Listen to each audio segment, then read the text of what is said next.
In this video, I'm going to be explaining to you in 10 easy steps how you can start solo traveling. If you're interested in solo travel but you don't know where to start, then you are in the right place. Hi, I'm Rachel and welcome to this video. I am a solo traveler, photographer, and videographer. I have been solo traveling for about 3 years now. I've been around the US, Europe, UK, and the UAE, so I feel like I have enough experience that I can show you how to do this too. Step number 1, set your intention. Before you even go on your trip, before you even start planning it, make sure you know what you want to get out of it. Figure out what type of trip is it going to be. Is it going to be purely to explore a new place? Is it going to be a content creation trip where you focus on photography and video? Is it going to be a trip where you want to try and meet new people and experience different cultures? Figure out what your intention is before you set out on the trip. That way you'll be able to plan your trip better and figure out places and things to do that match up with your intentions.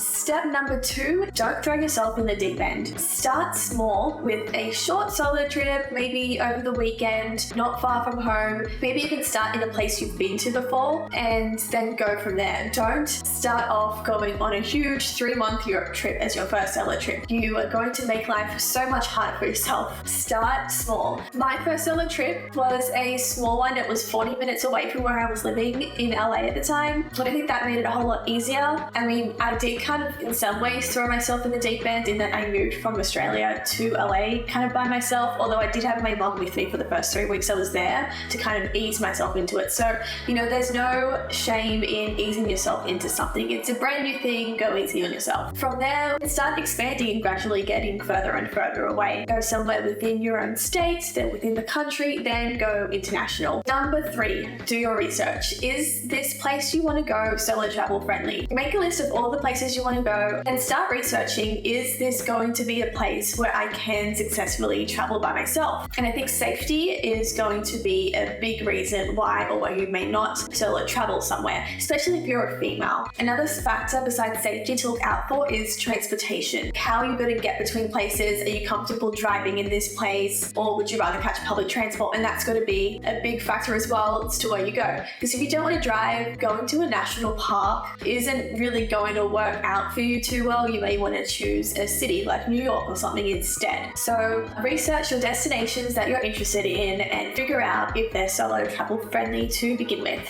Number 4 is plan your itinerary. Now you've figured out the place you want to go, now you need to figure out what you're going to do, how long you're going to be there for, if you want to go to multiple cities or just stay in the one. While solo travel does offer a level of spontaneity and flexibility, it is still very important to have a basic outline of what you're doing and where you're going. Don't just book your flight and then nothing else. Places fill up. You don't want to be left with nowhere to stay. So definitely start planning a loose itinerary. If you want to leave room for movement, book places and things that are refundable, that you can change last minute, but definitely have something planned for this trip. A way I like to do my research is I actually look towards Pinterest and blogs, Instagram and YouTube, see where other people have gone and what they've done on their trips at that destination and go from there. Another thing I like to do in the planning stage is start starring things on Google Maps. I've been thinking of going to Canada recently and I know I want to go to Lake Louise, so I'm going to just type that in and I'm going to save it. Starring things gives you a visual look at where everything is and it just makes planning your day a lot easier once you're there. Step number 5 is budget wisely. When you're on your own, you have no one to share your expenses with. It is just you. Take into account expenses such as transportation, accommodation, activities. If there's a tour that you really wanted to do, double check that cost. Look at the taxes too. Sometimes the price does not include tax. And make sure you set enough aside for emergency funds as well, because you never know what can happen when you're traveling. One way to help me figure out my budget is working out where my priorities are in terms of my trip. So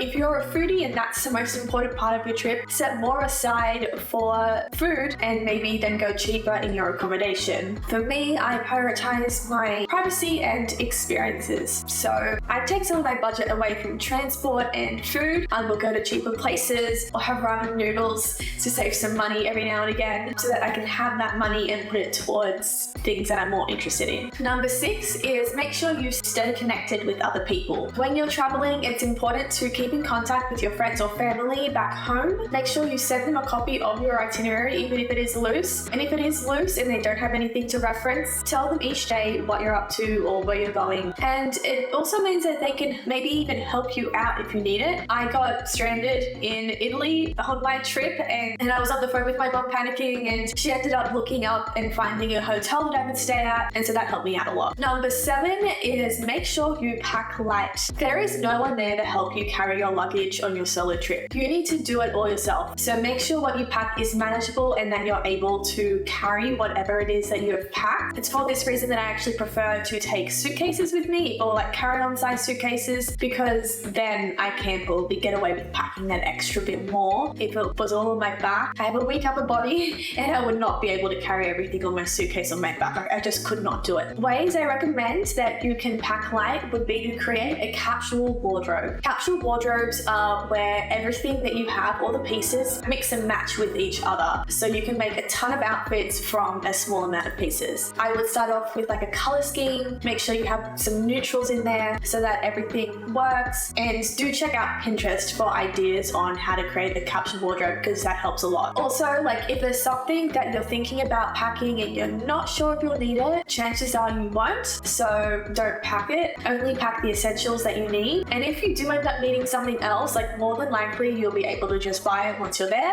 so don't stress if you forget something because you packed light. Number 8 is learn basic phrases and basic cultural customs. I mean, this isn't going to apply to everyone. If you're going on a trip domestically, you're not going to have to worry about this, but if you are going overseas, make sure you just learn a few words, learn thank you, learn please, as it will make life a lot easier. When I did my Europe trip, I went to 14 countries. There was a whole lot of languages to learn. I didn't really do this. I waited till I got there and then I kind of learned thank you and stuff. I got by, but it would have been easier had I done that. So that's definitely something to learn from me. And then of course, if you're going somewhere with a different culture, look up what their customs are. Like when I went to the UAE, obviously you want to dress a bit more conservatively. I visited some mosques, and those you cannot wear shorts or anything with. Women have to be completely covered except for their face and hands. Researching things like that, it's very important to make sure you don't come into any issues. Number 9.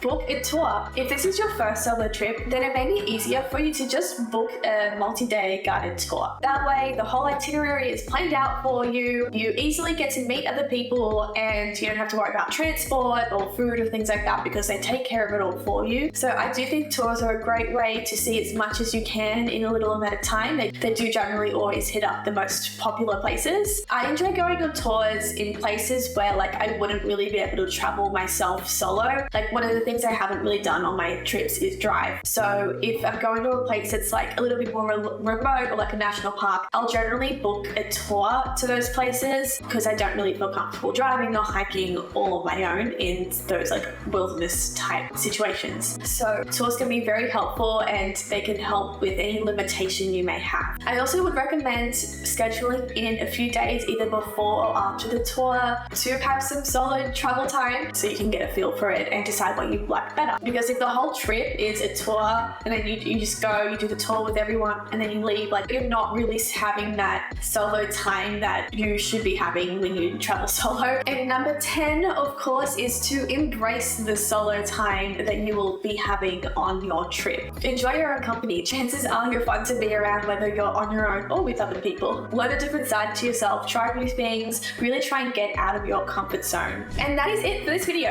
I hope you enjoyed it. Please make sure you like and subscribe if you did. Hopefully you now have a better idea on the steps you need to take to go on your next solo trip. If it did, please let me know in the comments and let me know where you're traveling. Good luck, and I'm so excited for you to start on your solo travel journey. Make sure you subscribe for more solo travel content, vlogs and tips, and I will see you again in the next one. Bye.